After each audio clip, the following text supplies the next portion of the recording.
Oui, bonjour, je m'appelle Pascal. Donc on est installé dans la vallée depuis 25 ans maintenant avec nos chiens. Alors le parcours scolaire n'a rien à voir avec les chiens de traîneau.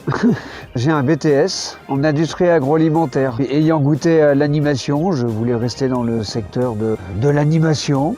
Donc voilà, puis de fil en aiguille, on en est venu à créer un projet avec des chiens de traîneau, de vivre avec des chiens, de vouloir vivre en montagne et de travailler en montagne. Musher. Depuis tout petit, on était fasciné, mon frère, donc, par les Inuits et leurs chiens. La fascination un peu, je dirais, du Grand Nord. Donc on a associé un peu les différents éléments. Et depuis tout petit, on voulait un chien et nos parents, ils voulaient pas. Alors maintenant, on a plein de chiens. C'est vraiment un rythme de vie avec les animaux. On travaille avec eux, on vit avec eux. Ce sont eux qui dirigent un peu notre vie. On peut très bien avoir une journée, par exemple, tranquille, où il se passe rien. Et puis subitement, des problèmes qui arrivent, qu'il faut descendre, comme c'est déjà arrivé, chez le vétérinaire, alors que c'était pas du tout prévu. Après, on est un peu isolé, mais là aussi, c'était voulu. Donc la vie en montagne, c'est des avantages, des inconvénients. Mais je dirais que les inconvénients deviennent des avantages. Il faut avoir envie de partager quelque chose avec les gens. Il faut avoir un amour pour ces animaux, pour ces chiens, pour cette vie. Pour nous, c'est pas un métier, on mène une vie. Là, toujours là encore, on retrouve la fascination du Grand Nord où les gens vivaient avec leurs chiens. C'était une question de survie. Donc il faut accepter toutes ces contraintes-là. C'est vraiment une vie avec les chiens. Et quand on est en activité avec les gens, c'est un peu ce petit bout de notre vie qu'on veut faire partager aux gens, faire découvrir quelque chose aux gens. Et nous, on a appris sur le tas, en faisant des âneries avec eux, puis on en fait toujours. Puis quand on a débuté, il y a une formation qui est arrivée avec le passage d'un diplôme. Donc on a pu aussi s'évaluer par rapport aux autres, voir un peu là où il fallait qu'on progresse, là où on était plutôt pas mal. On a appris au contact de certains mushers aussi. Donc on voyait comment ils s'organisaient sur le terrain. Puis voilà, de fil en aiguille, ça s'est fait, je dirais, en pratiquant. Pour les chiens de traîneau, c'est inné.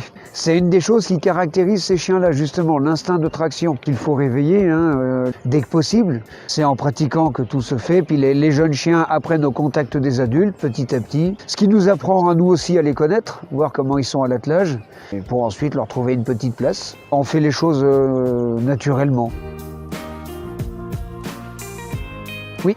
Ils naissent tous à l'élevage, ou alors il arrive qu'on aille acheter des chiots ou quelques chiots à l'extérieur de temps en temps pour ramener un peu de sang neuf. Mais oui, nous on introduit des chiots dans la meute, oui. Il faut se rapprocher de mushers qui exercent déjà. Déjà, la première des choses, c'est qu'est-ce qu'on veut faire réellement ? Est-ce qu'on veut faire conduire les gens? Est-ce qu'on ne veut pas confier nos chiens à des gens pour qu'ils les conduisent? Donc dans ce cas-là, est-ce qu'on veut faire de la balade, que les gens soient assis dans le traîneau? Pour encadrer des prestations de conduite, d'attelage, oui, il est obligatoire en France, oui. Mais il vaut mieux avoir quelques notions avant. Je dirais qu'on n'y va pas pour apprendre, on y va pour se perfectionner et passer un diplôme. Du moins, c'est le ressenti que j'en ai. Alors dans la meute, il y a une hiérarchie, il faut en tenir compte. Par exemple au moment du nourrissage des chiens. En général, on commence par donner la gamelle au dominant. On respecte la place de chaque chien dans la meute. Nous, on doit se comporter en tant que chef. On a une meute de 25 chiens. On n'a pas 25 chiens qui composent une meute. Une petite nuance. On gère une meute. Pas forcément, non. En tête, on a le leader, son rôle, c'est de mener l'attelage, de donner la cadence. Et c'est sur lui qu'on va s'appuyer pour donner les ordres de direction, par exemple, à la voix. Et les dominants, qui en général sont des chiens assez costauds, physiquement et mentalement, ils sont plutôt à l'arrière. En tête, on a plutôt besoin de chiens assez vifs pour donner la cadence et des chiens plutôt attentifs pour les ordres de direction.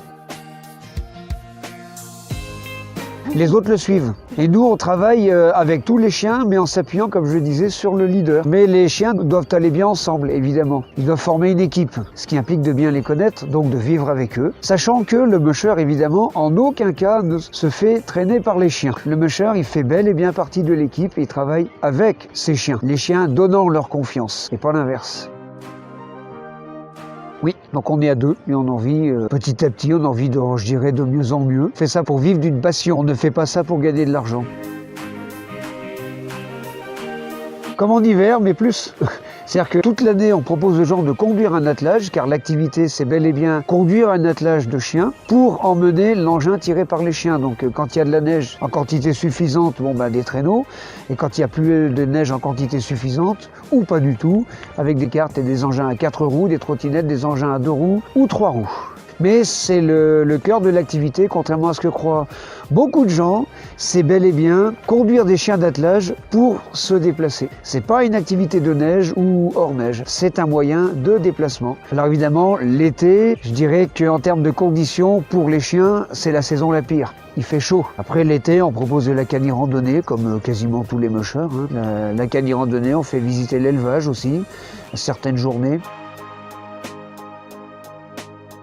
Non, c'est compliqué parce qu'on ne peut pas être en même temps sur le terrain et sur le planning. En période de pic d'affluence, on répond si on a le temps. On indique bien en amont que ce n'est pas des choses à laquelle il faut s'y prendre au dernier moment, car en période de vacances de février, on ne peut malheureusement pas répondre. On a d'innombrables appels auxquels on ne répond pas. Il ne s'agit pas d'une activité de masse, c'est une activité, on va dire, individuelle.